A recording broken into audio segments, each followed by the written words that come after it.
அங்க செய்வதை நம்ம பார்க்கிறோம். இப்ப ஆண்டவர் வாதிக்கிறார். எவ்வளவு வச்சு யார் அனுப்புறாரு அப்படின்னா காத்து அனுப்புறாரு. யார் அனுப்புறாரு? காத்து அனுப்புறாரு. காத்து யாரு இருக்கீங்களா எல்லாரும்? காத்து யாரு? தீர்க்கதரிசி. ஆமென் சொல்லுங்களேன். ஒரு தீர்க்கதரிசி கர்த்தர் அனுப்புறார். உங்களுக்கு ஆண்டவர் தீர்க்கதரிசி அனுப்புவார். ஆமென் சொல்லுங்க.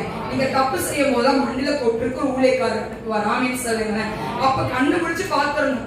அப்பயே நீங்க தூங்கிட்டு இருந்தீங்க அப்படின்னா பலத்த சேதாரம் இருக்கும். ஆமென் சொல்லுவோமா? நான் அடிக்கடி நான் ஷோ பண்ணுவேன். எனக்கு ஒருத்தர் வச்சுக்கோங்க ஏசப்பா மண்ணில கொட்டிட்டே இருக்கேன்னு சொல்லுவேன். ஆமென் சொல்லுங்களேன். ஆமென் சொல்லுங்களேன். உலக காரியம் வந்துச்சு அப்படின்னா ஆண்டவர் மறந்துடுவோம். எல்லாருமே அப்படிதான். சந்தோஷம் நிறைஞ்சிருந்துச்சு அப்படின்னா ஆண்டவர் மறந்துடுவோம். சந்தோஷமே இப்படி வலிச்சு அப்படி பாத்திரம் நிரம்பி வழியுது அப்படின்போது என்ன ஆள மறந்துடுவோம்.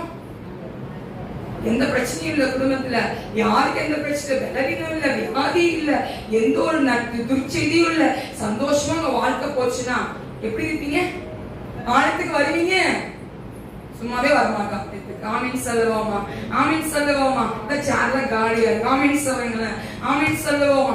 ஆண்டவருக்கு தெரியும் என் புள்ளி அடிச்சு அடிச்சதான் பண்ணுவா ஆழத்துக்கு போவான்னு தெரியும். ஆமென் சொல்லுங்களேன். ஆமென் சொல்லுவோமா? இப்ப இந்த காத்து அனுப்புறாரு ஆண்டவர். தீர்க்கதரிசி அனுப்புறாரு. யாருக்கிட்ட அனுப்புறாரு? தாவீதுகிட்ட அனுப்புறாரு. என்ன சொல்லி அனுப்புனாரு? மூணு காரியத்தை அனுப்புறாரு. முதல் என்னது வாசிப்போம். 12 இருந்து வாசிப்போம். என்ன முதல் என்னது? 3 வருஷம் பஞ்சம். அல்லது உன் பகைஞரின் பட்டயம் உன்னை பின்தொடர நீங்கள் சத்துருக்களுக்கு முன்பாக முறிந்தோடி போக செய்யும் 3 மாத சங்காரம். 3 மாதம் சங்காரம். அல்லது 3 நாள் கர்த்தருடைய தூதன் இஸ்ரவேலுடைய எல்லை. 3 நாள் கர்த்தருடைய தூதன் எங்க நிப்பானா? தேசம் எங்க என்ன பண்ணுவானா?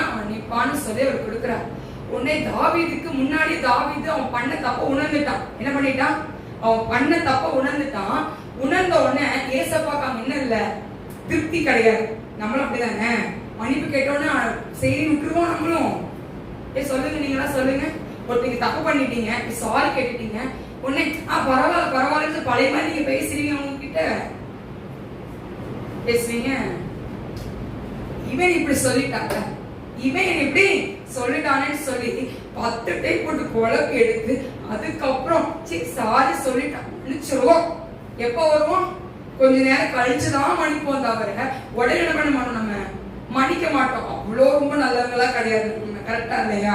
கரெக்டா. அப்ப ஏசப்ப எப்படிப்பட்டாரு? உங்களுக்கே அவ்வளோனா படைத்த ஆண்டவருக்கு எப்படி இருக்கும்? அவருக்கு கொடுக்க வேண்டிய கணத்தை நம்ம கொடுக்கல அப்படின்னா என்ன பண்ணுவாரு? மன்னிப்பாரா? என்ன பண்ணாரு? அப்ப என்ன பண்ணாரு? கொள்ளு நோய் என்ன பண்ணாரு? உடல்ல